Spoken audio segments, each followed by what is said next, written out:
Hello everyone, हाय। जावा के इस next lecture में हम और आगे डिस्कस करेंगे। देखिए, ये यूट्यूब चैनल है, इस पे मैंने बहुत सारी चीज़ें नहीं सिखाई। लाइक स्ट्रिंग्स के बारे में तो मैंने कोई फंक्शंस करवाए ही नहीं, ठीक है। और भी काफ़ी सारी चीज़ें नहीं करवाई, जैसे पैलिंड्रोम वगैरह क्या होगा, मैट्रिसेस के ऑपरेशंस क्या होंगे। ये छोटी छोटी चीज़ें हैं। मैं जस्ट एक किक स्टार्ट दे रहा हूँ आप सबको, ताकि यू कीप मूविंग। बाकी चलिए, कोई बात नहीं, ठीक है। थैंक्स सब्सक्रिप्शंस के लिए। वीडियो आज मैंने काउंट किया कि मैंने कितनी पोस्ट कर दी हैं वीडियोस, तो काफ़ी ज़बरदस्त रिजल्ट थे। कैन यू इमेजिन 99 वीडियोस में पोस्ट कर चुका हूँ। हाँ, इनमें से काफ़ी सारी ऐसी हैं जो अपलोड नहीं की है मैंने, और कई ऐसी हैं जो अनलिस्टेड हैं। लेकिन फिर भी मैंने बिल्कुल नहीं सोचा था कि जस्ट इन 20 डेज़, 10 अक्टूबर को मैंने अपना स्टार्ट किया था, और in just 20 days I would have so much subscriptions and videos uploaded. Never mind. तो चलो स्टार्ट करते हैं। आज हमें करना है मेथड्स। तो ये थोड़ा एरे से डिटेल में चला जाता है। मेथड एंड फंक्शन दोनों एग्जैक्टली सेम ही हैं, एक तरह से आप कह सकते हैं, मेथड्स एंड फंक्शंस। तो अगर आपने सी प्लस प्लस ये कर रखी है तो आपको फंक्शन पता होगा। जावा में सिर्फ मेथड होते हैं, सी प्लस प्लस में दोनों होते हैं। सी में सिर्फ फंक्शंस हैं, जावा में सिर्फ मेथड्स हैं, सी प्लस प्लस में सिर्फ फंक्शंस हैं।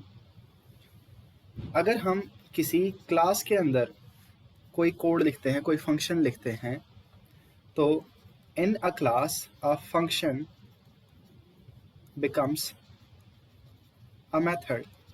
एक फंक्शन को किसी भी क्लास के अंदर मेथड कहा जाता है, और अगर वही फंक्शन क्लास से बाहर रहे तो उसे हम फंक्शन ही कहते हैं।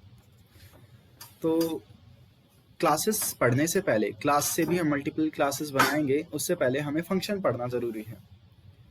फॉर एग्ज़ाम्पल, अगर मैं आपको 5 स्टूडेंट्स के मार्क्स बताऊं और मैं कहूं एवरेज निकालो, तो आप क्या करोगे? सबको प्लस प्लस करके 5 से डिवाइड कर दोगे।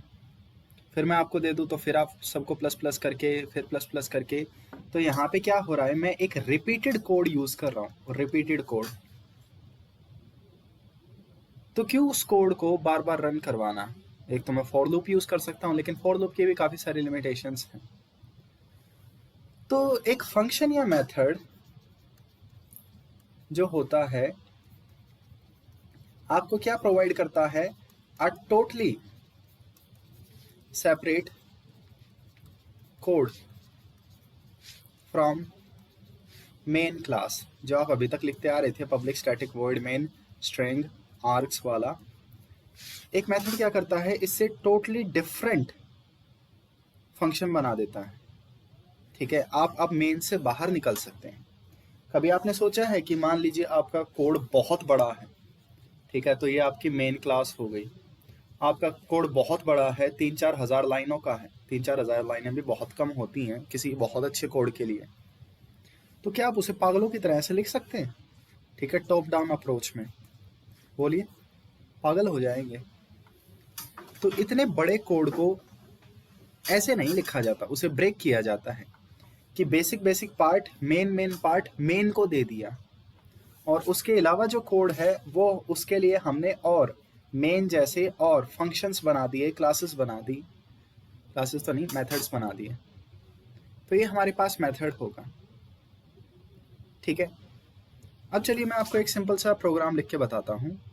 मान लीजिए हमारे पास कोई यूज़र है, और इस यूज़र ने 2 नंबर इनपुट करवाए, ए और बी, और आपको क्या करना है? इन्हें ऐड करके जस्ट एक कोड रिपीट करना है। ये चीज़ मान लीजिए, ओके।